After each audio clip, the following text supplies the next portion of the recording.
Mabilis na nakalusot sa House Committee on Appropriations ang panukalang pondo ng Office of the President para sa susunod na taon. Tumagal lang ng 15 minuto ang talakayan sa ngalan na rin ng Interparliamentary Courtesy. Para sa taong 2025, higit 10.5 billion pesos ang hinihinging budget ng Office of the President. Ayon kay Executive Secretary Lucas Bersamin, gagamitin nila ang naturang pondo para ibayo pang mapaigting ang serbisyo ng Malacanang sa mga Pilipino.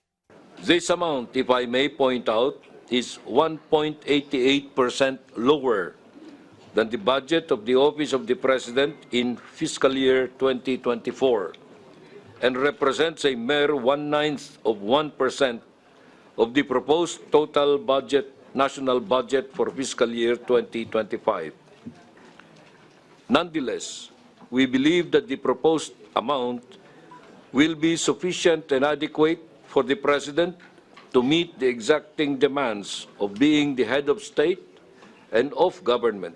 Ang mga kongresista tiniyak naman ang buong suporta sa administrasyon, bagay na ipinagpasalamat ng Malacanang.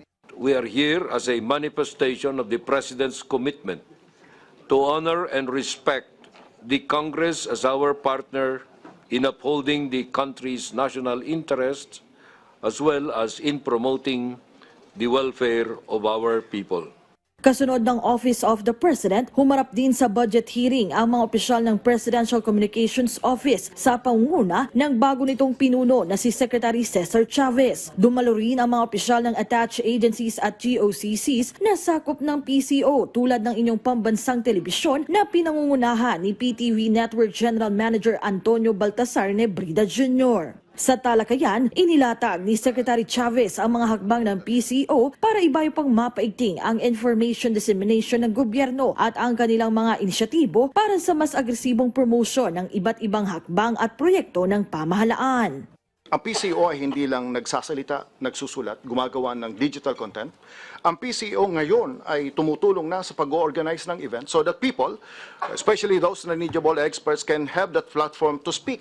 Pagtitiyak ng ahensya, patuloy rin ang kanilang paglaban sa fake news na napakahalaga lalo na ngayong nalalapit na ang eleksyon. Para sa 2025, higit 2 bilyong piso ang budget proposal ng PCO at attached agencies nito. Sa panig ng PTV, tiniyak naman ni GM Nebrida na nakalatag na ang mga hakbang ng network para mapalago pa ang istasyon at mas marami pa ang mga kababayan nating maabot nito.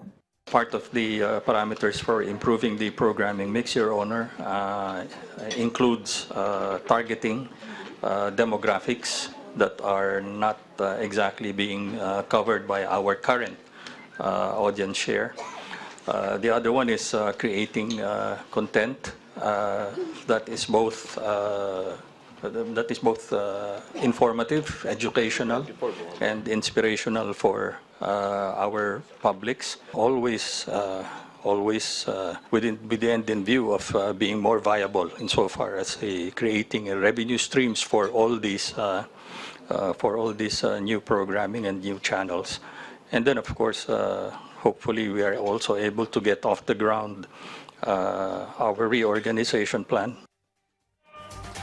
Bukod naman sa OP at PCO ay humarap din dito nga sa budget hearing ng Kamara ang mga opisyal ng Department of Migrant Workers. Sa mga puntong ito, tuloy-tuloy pa nga rin yung pagdinig ng ating mga mambabatas patungkol sa panukalang pondo ng DMW. Maraming salamat sa iyo, Mel Las Moras.